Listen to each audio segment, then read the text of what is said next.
Hello everyone, and welcome to True Terror Tales. If you're new here, consider yourself already subscribed. And if you've been with us before, welcome back. Tonight, we have 4 truly disturbing tales that will make you question what's lurking just outside your door, or even inside your home. Turn off the lights, put on your headphones, and prepare yourself, because what you're about to hear is not for the faint of heart. I know how crazy this is going to sound, but I need to put it out there because I haven't been the same since that day. I'm a single mom living in a quiet neighborhood in Maryland. Nothing ever really happens around here. It's mostly older couples, kids riding bikes, and the occasional nosy neighbor peeking through the blinds. Life was normal, routine, until I started recognizing things I shouldn't. At first, it was little stuff, a red brick bakery downtown that felt oddly familiar, even though I was sure I'd never been inside. Or the sound of a church bell that made my stomach tighten, even though our local church doesn't even have a bell. Things started getting weirder about 2 weeks ago. I was walking my son, Dylan, to school when we passed an old man walking a German Shepherd. The moment I saw him, I froze. His face, it was like I knew it, deep in my gut, but there's no way I could have. He smiled at me and said something I couldn't understand. It wasn't Spanish or French, and I know enough of both to recognize them. It sounded Slavic, harsh and low. I asked him to repeat it, but he just chuckled and walked off. The rest of the day, I couldn't focus on anything. I kept trying to place his face like it was sitting just outside of my memory, out of reach but familiar in the worst kind of way. That same night, I found a letter in my mailbox with no return address. The envelope looked aged, yellowed around the edges, and the paper inside had this weird texture, like something you'd find in an old archive. My name was handwritten on the front, my full name, including my middle name, which I never use. Inside, there was a letter written in English, but the phrasing was strange, like it had been translated by someone who doesn't speak the language fluently. The letter started with "My dearest wife," and I swear, my heart nearly stopped.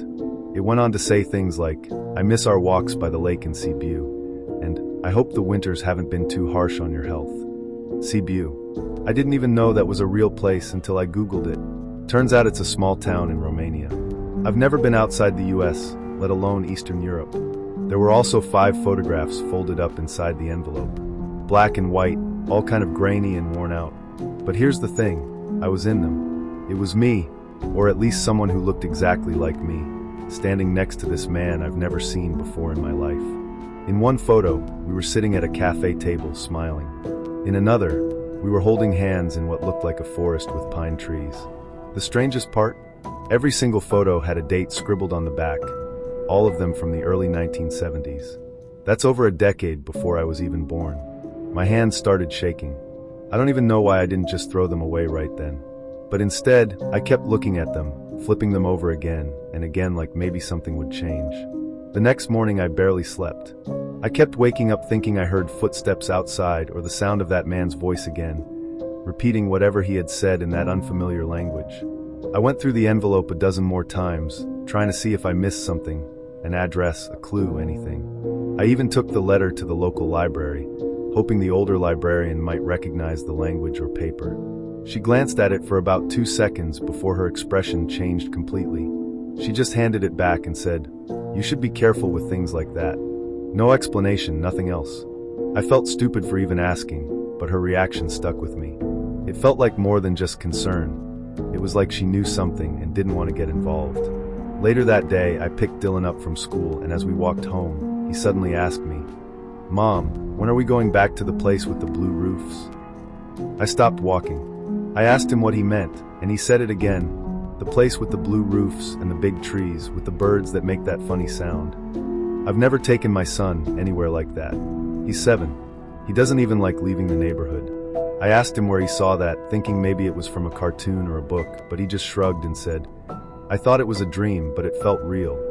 That night, I couldn't shake the feeling that something had started unfolding around me, and now it was reaching for my son too. 3 days after the letter, I found something even more disturbing. I was cleaning out the drawer under my bed, the one where I toss random stuff like receipts, batteries, and old phone chargers, when I found a small brass key I'd never seen before. It was heavy and old, with tiny markings etched along the side. Not letters, more like symbols. I stared at it for a while, trying to remember if I might have picked it up somewhere and forgotten, but nothing came to mind. I don't have anything in my house that uses a key like that. I swear I felt cold all over just holding it, like the temperature dropped the second I touched it. That same night, the smoke detector in the hallway started going off for no reason, even though there was no smoke, no fire, nothing. I took out the battery, but it kept beeping. I had to rip the whole damn thing off the ceiling to make it stop. That's when I started dreaming. Every night. Always the same place. Cobblestone streets, narrow alleys, red and orange rooftops, and snow. So much snow. I'd never seen that much in real life, only in movies. And I wasn't alone in the dream. The man from the photos was always there, standing just a few steps behind me, never speaking, just watching. It wasn't like a regular dream, though. I could feel the cold air in my lungs, hear the crunch of snow under my boots, and smell something sweet and earthy, like firewood and fruit. I would wake up shaking, drenched in sweat, my heart racing like I'd run miles. And each time, the feeling would stay with me the whole day, like I wasn't fully back. One afternoon, I decided to drive out to this antique shop on the edge of town. It's the kind of place you only notice when you're really looking for something weird, which I guess I was at that point. I had brought the photos and the key in a Ziploc bag, hoping maybe someone there could tell me something. The guy behind the counter looked like he'd seen every creepy thing in existence, so I figured he wouldn't laugh in my face. He studied the key for a while, then the photos. He didn't say much, just asked where I got them. When I told him about the letter, he handed the stuff back and said, "Eastern European, probably Romanian. That's a grave key." I asked what he meant, and he said some older cemeteries in Romania used unique keys to seal family crypts. He looked dead serious. I didn't even know what to say. I just took my stuff and got out of there. That night, Dylan started sleep talking. He's never done that before. I heard him whispering something over the baby monitor, and when I went into his room, he was sitting up in bed with his eyes open, but not really seeing me. He kept repeating the same word, Acasă. I had no idea what it meant until I looked it up, Romanian for home. He'd never heard that word before. Hell, I had only learned it because of this whole mess. I shook him gently, and he finally snapped out of it, looked at me all confused, and just laid back down like nothing happened. I stayed in his room the rest of the night, but every creak in the floorboards had me jumping. I felt like our house wasn't really ours anymore, like something else was trying to claim it. The worst part happened just a couple of days ago. I was in the backyard hanging laundry, something I don't even normally do, but the dryer had shorted out. I looked up and saw someone standing at the edge of the woods behind our fence. Not moving, just standing there, half in the shadows. At first, I thought it might be a neighbor or someone walking a dog, but the longer I stared, the more I realized. This person was wearing old clothes, like something out of a black and white movie. Long coat, hat, boots up to the knees. My whole body locked up. I blinked, and they were gone. Just like that. I even walked to the fence and looked around, but there were no footprints, no sign that anyone had been there. It was broad daylight, and I still couldn't convince myself it was just my imagination. That evening, the final thing that made me feel like I was actually losing my mind happened. I was flipping through the mail again, mostly bills and junk, when I saw another letter. Same yellowed envelope. This time it wasn't addressed to me, it was addressed to Dylan, my 7-year-old. Inside was another photo, this one of the man from before, only now, Dylan was standing beside him.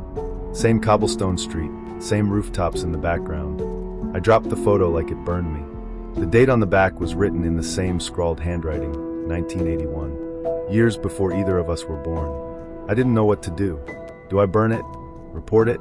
But report what, exactly? How do you explain something like this without sounding like you've completely lost it? Since that day, nothing new has shown up. No more letters, no photos, no figures in the woods.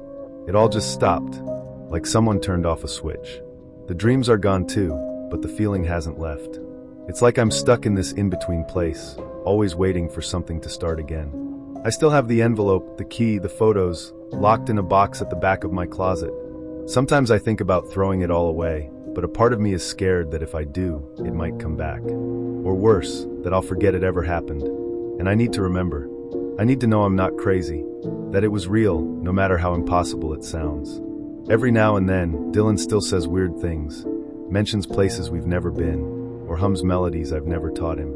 But when I ask, he just shrugs like it's no big deal. I've stopped pushing. We're okay for now, but I'll never be the same. I can't explain how or why this happened, and I have no proof beyond those photos and the things I remember. But deep down, I know what I saw. I know what I felt. And the scariest part isn't that it happened. It's that it ended so suddenly, like someone somewhere decided it was enough. And just like that, it was over. No explanation. No closure. Just silence. I'm not the kind of person who believes in ghosts or anything like that. At least I wasn't.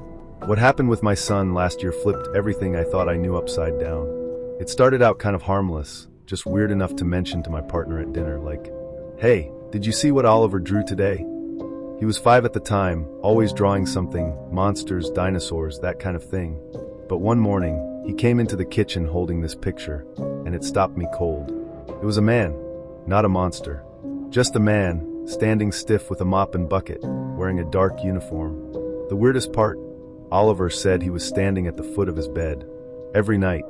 At first, I honestly thought he had seen something on TV, or maybe picked it up from a book at school. You know how kids are, one weird image, and it sticks in their head. But it wasn't just a one-time thing. Every single day for almost 2 weeks, he drew the same man.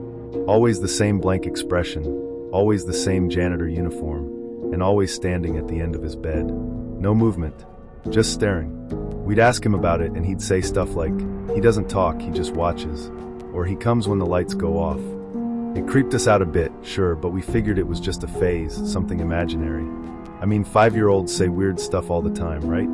It only started to really bother me when Oliver began refusing to sleep in his room. He would throw these panicked fits at bedtime, screaming, clinging to the doorframe, begging us not to turn off the lights.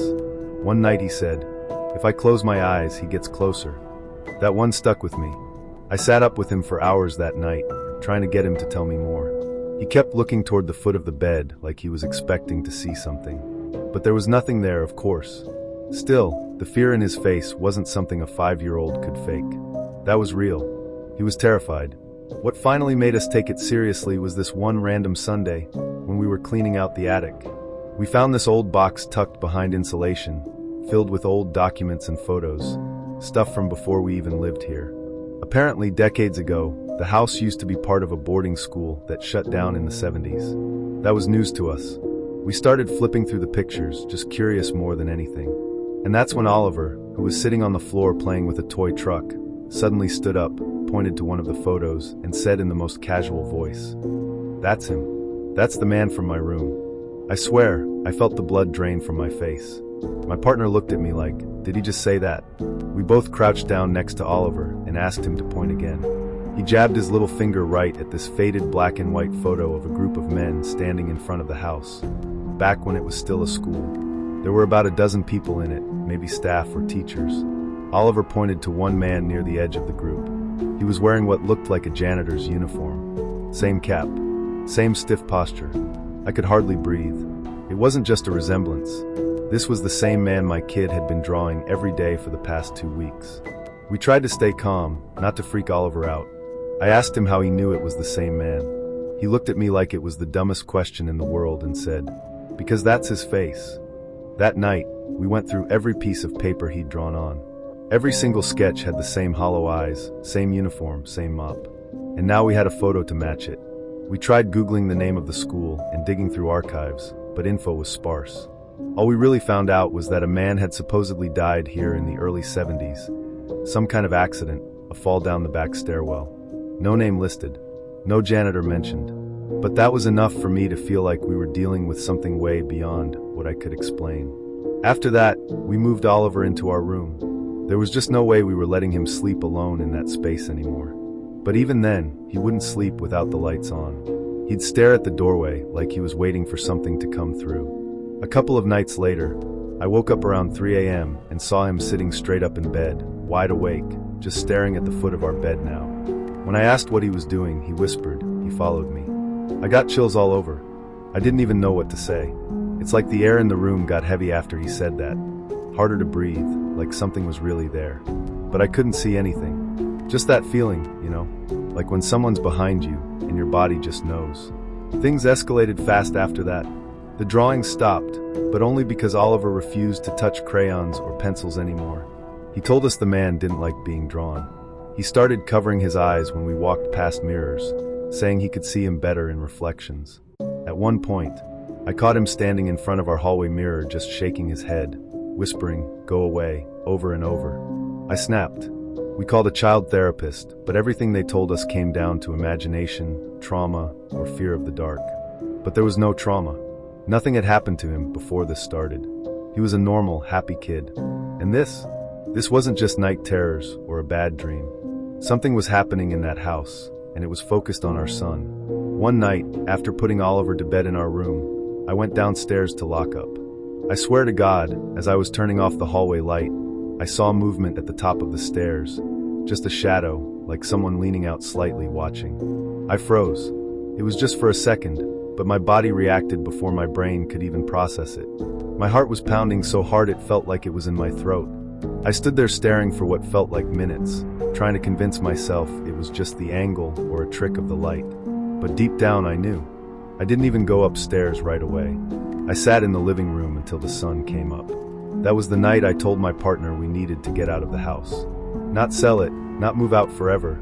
I just needed to leave. We packed some clothes and went to stay with my sister for a week. And during that week, nothing happened. Oliver slept through the night. No drawings, no staring at walls, no weird whispering. He even laughed again. It was like flipping a switch. We thought maybe we'd overreacted. Maybe it was just the stress of something we didn't understand. So after a lot of back and forth, we went back home.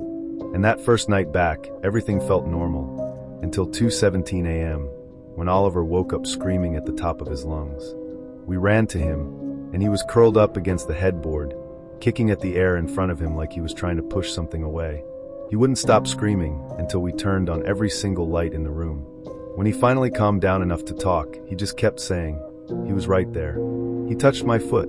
I checked his foot, thinking maybe he scratched it on something, but there was nothing there.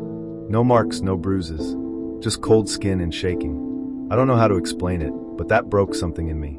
We weren't safe in our own house, and I couldn't protect my son from whatever this thing was. The next morning, we brought him into the living room and tried to talk to him calmly, just to understand what he was experiencing. I asked him if the man ever said anything. He shook his head and said, he just watches. But I think he's waiting for something. That sentence still messes me up. What does that even mean? Waiting for what? We didn't have answers. We never got them. We even brought a priest to bless the house, even though we're not religious. Nothing changed. The only thing that seemed to help was not acknowledging him. Like if we ignored it, the energy dulled a bit. But Oliver still refused to go near that room, even in daylight. Eventually, things just stopped. I don't even know exactly when it ended. There wasn't a final event or some big confrontation. One day, Oliver just didn't mention him anymore. The drawing stopped for good. He started sleeping through the night again. It was like the whole thing never happened. But we still don't let him sleep in that old room. It's basically storage now, door always shut. And I won't lie, there's not a single night I walk past it without glancing over my shoulder. It's like a part of me is still waiting to see him standing there, just watching. I still have that photo, the one from the attic. I keep it hidden, tucked in the back of a drawer. I don't know why I haven't thrown it out. Maybe part of me wants proof that we didn't imagine all of it, that something really was there. People always say kids have wild imaginations, but there was nothing imaginary about the fear in my son's eyes. I don't care if no one believes me. I wouldn't believe it either if it hadn't happened to us. But it did. And to this day, I still can't walk into a dark room without expecting to see that janitor standing silently in the shadows, waiting for something. I hope I never find out what. I work from home as a freelance graphic designer, which means my days are usually quiet, routine, and honestly kind of boring. I spend a lot of time alone, just me and my laptop, bouncing between Photoshop and Illustrator, with some podcasts playing in the background. That Tuesday started out like any other. Coffee, a quick scroll through emails, and settling in to knock out some revisions for a client. Around 11:30 a.m., I got a voicemail notification. That wasn't weird in itself, but what threw me off was the number. It was from my number. At first I figured it was just some glitch or spoofing thing. I mean, tech acts up all the time. I pressed play out of pure curiosity, not expecting anything but maybe static or a pocket dial. But the message, it wasn't just noise. It was messed up, distorted, like it had been recorded underwater or something. There was this garbled voice, hard to make out, but it was saying things. I had to play it a few times, turning the volume all the way up, and even then I only caught fragments. But what I did catch made my stomach drop. It described me spilling coffee on my keyboard, something that hadn't happened yet. I brushed it off as coincidence, or maybe my mind playing tricks. But then about 2 hours later, that exact thing happened. I reached for my cup, bumped it, and just like that, coffee all over my keyboard. Same angle, same reaction as described in that creepy message. After that, I couldn't focus. I kept checking my phone like it was going to do something again. By late afternoon, I was still rattled, but trying to brush it off. Maybe it was some freak coincidence, right? But around 4 p.m., I got another voicemail. Same thing, sent from my own number. My heart started pounding before I even listened. This time, the voice was even more distorted. There was a weird static hum in the background, like an old TV left on a dead channel. And the voice, it almost sounded like me, but off, like someone imitating me poorly. I could barely understand it, but again some phrases came through. Red car, too fast, intersection brake. It didn't make sense at first, but I wrote it down just in case. I don't even know why. Something about it felt urgent. I had to go out around 6 to grab some food, and I swear I was extra paranoid the whole time. I kept looking over my shoulder, scanning for red cars like a maniac. But then, as I was pulling out of the parking lot of this Thai place down the street, a red SUV blew through a stop sign at full speed. If I hadn't hesitated for 1 second before pulling out, something told me to wait. I would have been T-boned on the driver's side. I sat there shaking, gripping the wheel, trying to breathe. The voicemail had described it, not in vague terms, but exactly, right down to the color of the car and the intersection. That's when I realized something really messed up was happening. This wasn't just a bug or a prank. Something, or someone, was sending me these messages before things happened. When I got home, I didn't even bother with dinner. I just sat on the couch, phone in hand, replaying both voicemails over and over. I even tried sending them to a friend to see if they could hear more clearly, but for some reason the files wouldn't go through. Every time I tried, the message would fail to send. I uploaded one to my Google Drive just to back it up, but later that night it vanished from there too. Completely gone, like it had never been uploaded. At this point, my mind was racing. Was someone messing with me? But how could they predict things so accurately? And why use my number to do it? I started thinking maybe I had some kind of stalker, but nothing else in my life felt off. No weird emails, no signs of anyone watching me. Just the voicemails. Around 9:30 p.m., I got another one. I didn't want to listen. My whole body was tense, fingers trembling above the screen. But I played it anyway. This one hit different. The voice was clearer, still distorted, still that creepy off version of my own voice, but I could make out almost every word. It said, "Don't answer.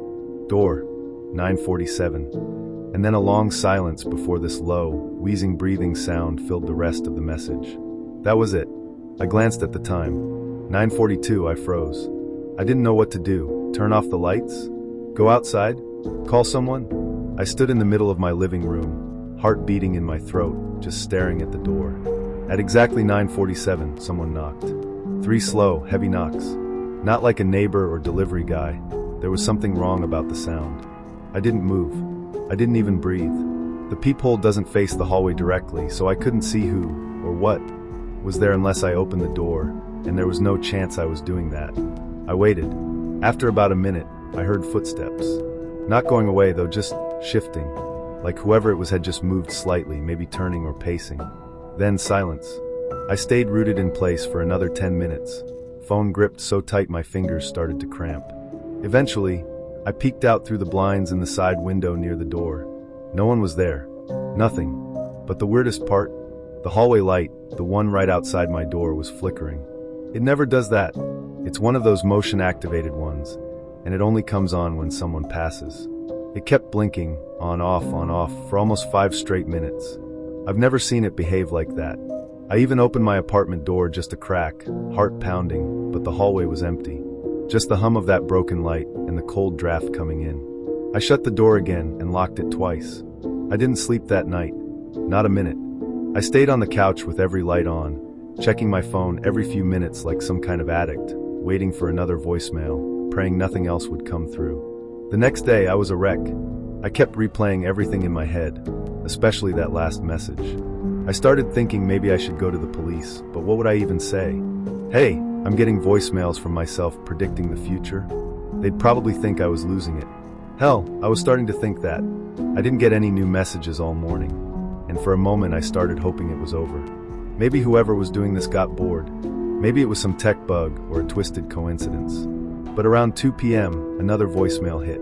Same thing, my number. I almost didn't play it, but curiosity, or maybe fear, got the better of me. This time it said, "He knows. He's watching. Don't look outside." It ended with a soft clicking noise, almost like someone tapping their nails against glass. I stood there, staring at the window above my desk. I wanted to look, but I didn't. I backed away slowly, and just sat on the floor for a while, not knowing what the hell was happening to me. The clicking noise from the message, it got to me. Because a few minutes later, I swear to God, I heard that exact same sound right outside the living room window. It was faint but steady, like someone lightly tapping. I crawled to the kitchen and grabbed the biggest knife I had, feeling completely insane. When I finally got the courage to peek through the blinds, nothing. Just my quiet street, the trees barely moving. No people, no cars, no tapping. But I heard it. I know I did. That was the last message I got. No more voicemails after that one. Nothing the next day or the day after. Just silence. And you'd think I'd be relieved, right? But honestly, that silence was worse. It felt like waiting for something to happen, like the air was constantly charged, like the world had just paused in the middle of something and never hit play again. I kept obsessing over the timeline, trying to find logic in it. I checked my call logs, contacted my service provider. They had no record of the calls. No voicemail activity, no incoming messages, nothing. As if it had all happened in some parallel version of my phone that only I had access to. What freaks me out the most is how specific everything was. Not vague premonitions or lucky guesses. Specific events, words, sounds, even times. And always just enough time before things happened to mess with my head. It didn't feel like a warning. It felt like something was toying with me. Like it knew I'd listen, panic, and act exactly the way I did. And then it just stopped. No explanation. No final message. And to this day, I still don't know what it was. Was it some glitch in reality? A version of me from another timeline trying to reach out? Or something way darker pretending to be me? All I know is I haven't answered a voicemail since. I don't even listen to them anymore. Sometimes I still get calls from unknown numbers, and even though they're probably nothing, I let them ring until they stop. I can't bring myself to check voicemail anymore. I've disabled notifications. I've even thought about changing numbers, but a part of me is scared that might trigger something. Like if I try to shut it out completely, it'll find another way in. I've never told anyone in real life about this. Not because I don't want to, but because I can't. There's no way to explain it without sounding like I've lost it. Even writing this here feels like I'm pushing my luck. Like maybe just talking about it is enough to make it start again. It's been 6 months since the last message. Nothing else has happened. No accidents, no warnings, no knocking. Life went back to normal, at least on the outside. But I still check the clock at 9:47 every night. I still tense up when I see a red car fly through an intersection. And every time my phone lights up with a new notification, even if it's just a calendar reminder or a spam text, my chest tightens just a bit. Because I keep thinking, what if it comes back? What if it was never really gone, just waiting? And what scares me the most is that part of me wants it to. Just so I'll finally get some kind of answer. Or maybe just to know I'm not crazy. I wasn't really looking for a fresh start, but after the divorce, something in me just snapped and I signed the lease on this old apartment downtown without thinking twice. It was small, kind of beat up, but it had this weird retro vibe that I liked. The landlord seemed almost too eager to rent it out, which should have been a red flag, but I was tired, emotionally wrecked, and honestly just wanted to be alone in a space that was mine. I figured some fresh paint, new furniture, and a few DIY repairs would make it livable. I didn't expect the place to feel warm or welcoming. I just needed it to be quiet. The first couple of weeks were uneventful. I spent most of my evenings cleaning and slowly fixing things up. I replaced a few outlet covers that were cracked or loose, and that's when I found the first one. Behind an outlet in the bedroom, tucked inside the wall like someone had intentionally hollowed out a pocket, was an old Polaroid. It showed a man, maybe in his 30s, sleeping in a bed that was in the exact same spot as mine. The angle of the photo was weird, like it was taken from somewhere up near the ceiling. I thought maybe it was just some creepy leftover from the previous tenant and tossed it in a drawer, trying not to think too hard about it. A few days later, I was replacing a warped floorboard near the closet when my crowbar slipped and popped up the one next to it. Underneath was another hollowed-out space, same size as the one in the wall. And yeah, another Polaroid. This one was of the same guy, still asleep, but the photo was taken from a different angle, almost like whoever took it was crouched at the foot of the bed. I just froze there for a good minute, kneeling on the floor, holding that picture with my heart pounding like crazy.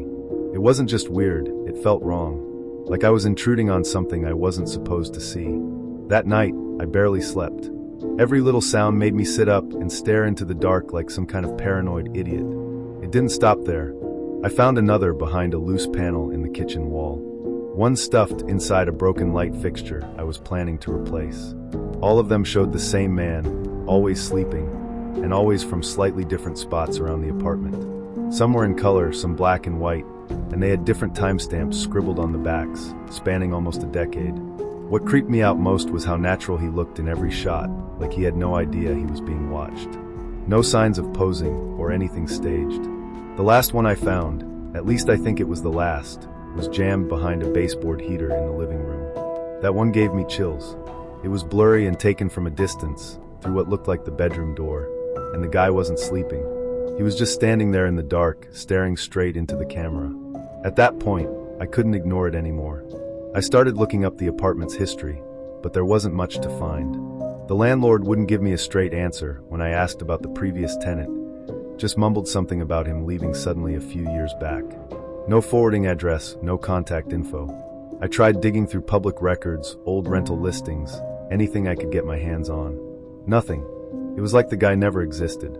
I even brought one of the Polaroids to a friend who's into photography, hoping he could tell me something useful. All he said was that whoever took them was using a camera from the late 80s or early 90s, but the timestamps suggested the photos were way more recent than that.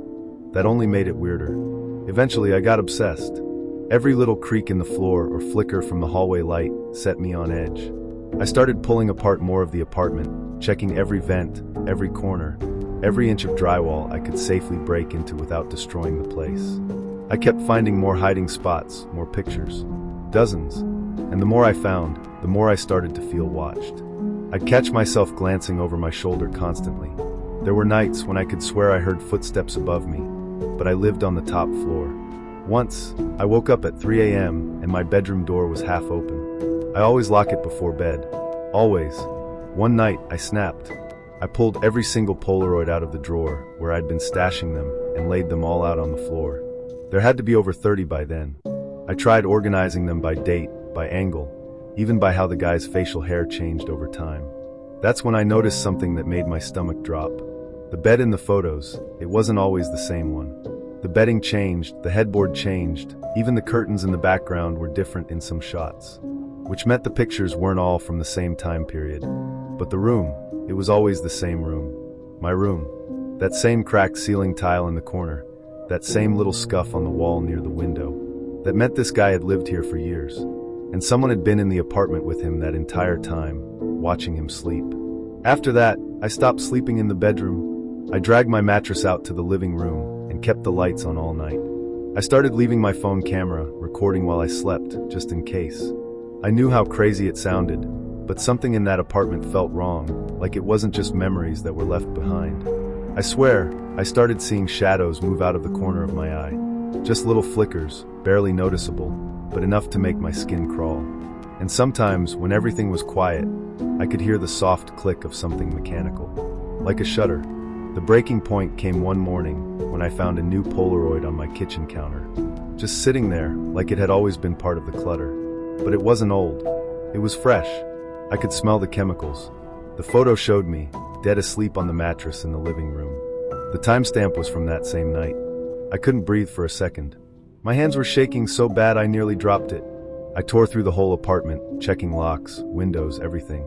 Nothing was broken. No signs of forced entry.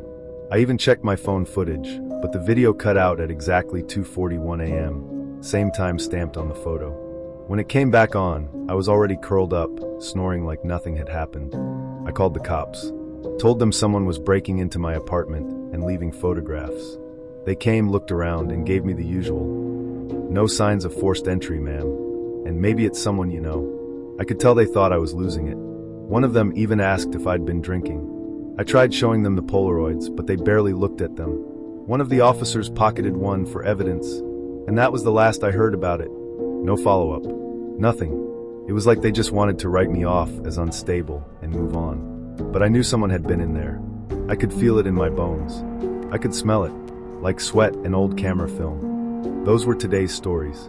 I hope you enjoyed them, or at least got a good chill. If you did, make sure to hit that like button, subscribe to the channel, and turn on notifications so you don't miss the next one. I'll see you in the next video, and until then, stay safe and stay curious.